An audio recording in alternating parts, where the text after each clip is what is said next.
నమస్తే welcome to BRK real estate. నేను ఝాన్సీ. ఇవాళ మనతో పాటు మన స్టూడియోలో ఉన్నారు real estate investment advisor Nanduri Ravikumar garu. మరి సార్ని ఇవాళ మనం అడగబోయే టాపిక్ ఏంటి అని అంటే, రెగ్యులర్గా క్వశ్చన్స్ కాకుండా ఎవరైతే మనం చేస్తున్న వీడియోస్ చూస్తున్నారో, అంటే మేము చేస్తున్న వీడియోస్ చూస్తున్నారో, ఆ వీడియోస్ చూస్తూ వాళ్ళకు రేజ్ అయిన క్వశ్చన్స్ని కామెంట్ సెక్షన్లో తెలియజేస్తే ఆ క్వశ్చన్ తీసుకొని ఇవాళ మేము అడగడం జరుగుతుంది. అండ్ రాజేంద్ర ప్రసాద్ గారు అనే ఒక వ్యూవర్ వారు అడిగిన క్వశ్చన్ ఏంటి అని అంటే, వారు సూర్యాపేటకు సంబంధించిన వీడియో చూశారు, దానికి సంబంధించి అడిగారు. మరి సూర్యాపేటలో మెడికల్ కాలేజ్ గురించి ప్రస్తావించలేదు అని చెప్పి కామెంట్ సెక్షన్ లో రాయడం జరిగింది. మరి అది ఏంటి, అది ఉన్నాయా లేవా అనేది మనం మరి నండూరి రవికుమార్ గారిని అయితే సార్ని అయితే అడిగి తెలుసుకుందాం. నమస్కారం సార్. నమస్తే. నమస్తే సార్.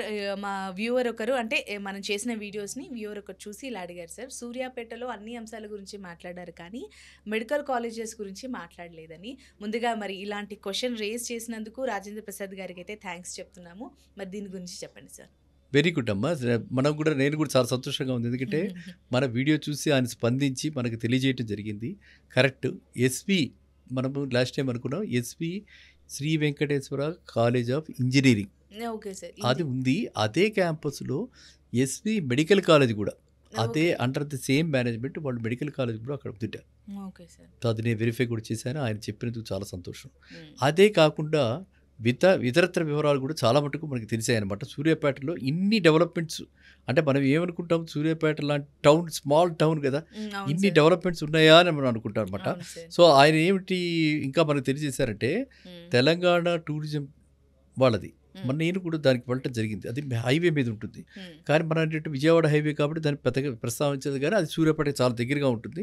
అది ఎపిక్యూరియస్ హోటల్కి అని చెప్పి తెలంగాణ టూరిజం వాళ్ళది ఒక హోటల్ ఉంది అక్కడ.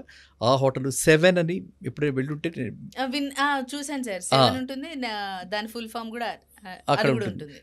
ఆ విధంగా వాళ్ళకి ఏంటంటే ఈ సూర్యాపేటలో మెడికల్ కాలేజ్ ఉండటము, SV degree college, SV engineering college, hotels ఉండటము అన్నీ. ఇప్పుడు అక్కడ వాళ్ళు తెలంగాణ మొత్తంలో అన్నిటికంటే ఆశ్చర్యకరమైన విషయం ఆయన చెప్పిన, మనకి పెట్టిన మెసేజ్లో చూస్తే ఏంటంటే, తెలంగాణ మొత్తంలో biggest gated community. Okay okay sir. ఎందుకు నేను మరీ నొక్కి ఉక్కానిస్తున్నాను తెలంగాణ మొత్తంలో అంటే మనం ఎందుకు ఇలా అంటున్నా అంటే, మనం ఏమనుకున్నాం హైదరాబాద్ తర్వాత వరంగల్. అవును sir, we stand by that. గుర్తు కదా, కాకతీయ ఎప్పటి నుంచో హిస్టారికల్ ప్లేస్.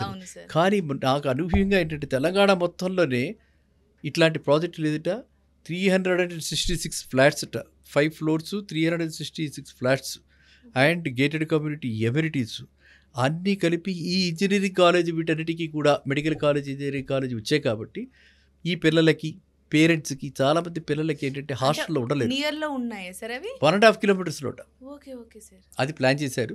అది కన్స్ట్రక్షన్ జరుగుతుంది. అది మోడీ బిల్డర్స్ అని చెప్పి హైదరాబాద్లో చాలా ఉంటాయి. మోడీ బిల్డర్స్ పెట్టిన పేరు విన్నా? మోడీ బిల్డర్స్ ఎప్పుడు వినలేదు సార్. ఈ వాసవి విన్నాము. అవి ఇవన్నీ హైరేజ్ వరల్డ్. మోడీ ఏంటంటే లో అఫోర్డబుల్ హౌసింగ్, లో కాస్ట్ హౌసింగ్. చాలా చోట్ల మనం పెట్టుకున్న రాంపల్లి ఇలాంటి ప్లేసెస్లో చాలా చోట్ల వాళ్ళు కట్టారు. సో ఆ వాళ్ళు అక్కడ సూర్యాపేటకి వెళ్ళి అక్కడ కట్టడం జరుగుతుందట. అండ్ ఇది తెలంగాణ మొత్తంలో పెద్దదవటమే కాకుండా దీనికి అన్ని ఫీచర్స్, హై అండ్ ఫీచర్స్ ఉంటూ 5 floors-లోనే రిపీటెడ్గా మనం ఎన్నిసార్లు చెప్పుకున్నాం, పైకి వెళ్ళొద్దు, 10-15 floors తర్వాత మనం వీ డోంట్ రికమెండ్.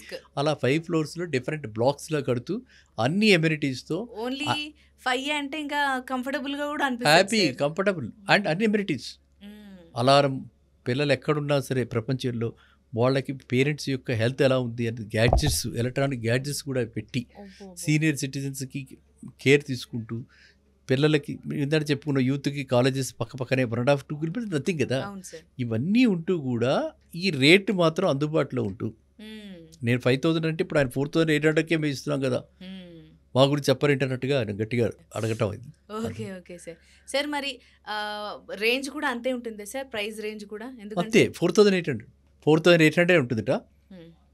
సో ఈ విధమైన గేటెడ్ కమ్యూనిటీ అక్కడ రావటం, ఇన్ని ఫ్లాట్స్ కలిగి ఉండటం, ప్లస్ అక్కడికి ఇప్పుడు మెట్రో ట్రైన్ ఇక్కడ మనకి ఎలా అయితే ఉందో అలా సిటీకి ఒక ప్రపోజల్ కూడా ఉందట. హైదరాబాద్ టు విజయవాడ హైవేకి అనుసంధానంగా, అంటే అలా ప్యారలల్గా ఒక ఎక్స్ప్రెస్ ట్రైన్ వేసే అవకాశం కూడా ఉందట. సో అందువల్ల ఏంటంటే సూర్యాపేట గురించి మనం కవర్ చేయటం, వాళ్ళు చూడటం, వాళ్ళు స్పందించడం నాకు చాలా ఆనందంగా ఉంది. మన రాబోయే కాలంలో ఇలా టైర్ 2 సిటీస్ అన్నీ మనకి ఎప్పుడూ ఉంది.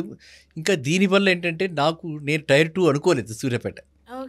నేను టైర్ 3 అనుకున్నాను. ఇంకా అంటే వరంగల్ కంటే కొంచెం డౌన్. మన నిజామాబాద్ అది నాకు అది ఆనందం అనమాట. అంటే ఒక చిన్న ప్లేస్లో మనం ఖమ్మం కంటే డౌన్, వరంగల్ కంటే డౌన్, నిజామాబాద్ కంటే డౌన్ అని మనం మనగా ఊహించుకుంటున్నాం కరీంనగర్ కంటే డౌన్ అని. కానీ అది ఇప్పుడు కొత్తగా జిల్లా అవటం, అక్కడ ఎస్పీ ఆఫీస్ రావటం, జిల్లా హెడ్ క్వార్టర్స్ అయిపోయాక కలెక్టరేట్ రావటం, ఈ కలెక్టరేట్ జిల్లా ఇది కాకుండా వాళ్ళల్లో ఉన్నటువంటి వాళ్ళకున్న అడ్వాంటేజ్ని వాళ్ళు తీసుకున్నారు. ఏంటంటే ఎట్టి పరిస్థితుల్లోనూ గతంలో మన వీడియోలో చెప్పేసుకున్నాం, ఎటువంటి నదులు కానీ ఎటువంటి సముద్రాలు కానీ అక్కడ లేవు కాబట్టి సేఫెస్ట్ ప్లేస్ అని చెప్పి దాన్ని వాళ్ళు ఫోకస్ చేసి అది అడ్వాంటేజ్గా తీసుకుని ఇలాంటివి చాలా చక్కటి బట్టి రావటం అన్నది చాలా చక్కటి, అంటే చాలా ఆనందంగా ఉంది ఇలాంటి డెవలప్మెంట్స్ రావటం. అండ్ ఇంకా అన్నిటికంటే ఎక్కువ ఏంటంటే ఇది హైవేకి పక్కనే ఉంది కాబట్టి ఒకవైపు మనం అనుకున్నట్టు సూర్యాపేటకి అవతల వైపు ఇండస్ట్రియల్ స్టేట్ ఉంటే ఇవతల వైపు రెసిడెన్షియల్గా గ్రో అవుతూ ఇది మన శంషాబాద్ ఎయిర్పోర్ట్కి జస్ట్ 1.5 అవర్స్లో వచ్చేయచ్చు. Okay sir. అది అందువల్ల అది అంటే మన హైదరాబాద్లో ఉండాలని అనుకోకర్లేదు, చెప్పుకున్నాం కదా. అలాగే వాతావరణానికి అనువైన ప్లేసు, చక్కగా అన్ని వసతులు కలిగిన ప్లేసు, సూర్యాపేటకి దగ్గరగా ఉండి మనకి హైదరాబాద్కి 1.5 అవర్స్లో రాగలిగిన ప్లేస్లో ఇన్ని వసతులతోటి ఇలాంటి గేటెడ్ కమ్యూనిటీ వస్తున్నాయి. అండ్ అక్కడ మెడికల్ కాలేజీ, ఇంజనీరింగ్ కాలేజీ ఉండటం, తర్వాత అన్ని వసతులు, ఐటీ హబ్ అన్నీ ఉండటం అన్నది డెఫినెట్లీ ఇట్స్ చాలా ఆనందించదు. కరెక్టే సార్. అప్పుడు పాత రోజుల్లో అయితే అవేవి ఫెసిలిటీస్ ఉండేవి కాదు అని చెప్పి హైదరాబాద్కి వచ్చేవాళ్ళు. ఇప్పుడు పోను అక్కడ అభివృద్ధి చెందుతుంది కాబట్టి సో అక్కడ ఉన్న వాళ్ళు అక్కడికే ప్రిఫరెన్స్ ఇస్తారు. Right sir. మొత్తంగా మరి రాజేంద్ర ప్రసాద్ అడిగిన క్వశ్చన్కి సరైన సమాధానం దొరికిందని అనుకుంటున్నాను సార్. చక్కటి విశ్లేషణ అందించారు సార్. Thank you. చూసారు కదా మరి రాజేంద్ర ప్రసాద్ గారు, మీ క్వశ్చన్కి మరి కరెక్ట్ ఆన్సర్ దొరికిందని మేము అనుకుంటున్నాము. మరి ఇంకా ఏమైనా డౌట్స్ ఉంటే కనుక కామెంట్ సెక్షన్లో తెలియజేయండి. అండ్ మరి మొత్తంగా అసలు సూర్యాపేటకు సంబంధించి ఒక వీడియో అయితే సార్ అయితే చేశాము సార్ మేము. సో ఆ వీడియో ఇంకెవరైనా చూడకపోతే ఇది చూసిన తర్వాత అయినా చూడండి. సో మొత్తంగా కనుక మా వీడియో మీకు నచ్చినట్లయితే లైక్ చేయండి, షేర్ చేయండి, సబ్స్క్రైబ్ చేయండి. మరొక వీడియోతో మళ్ళీ కలుద్దాం. నమస్తే.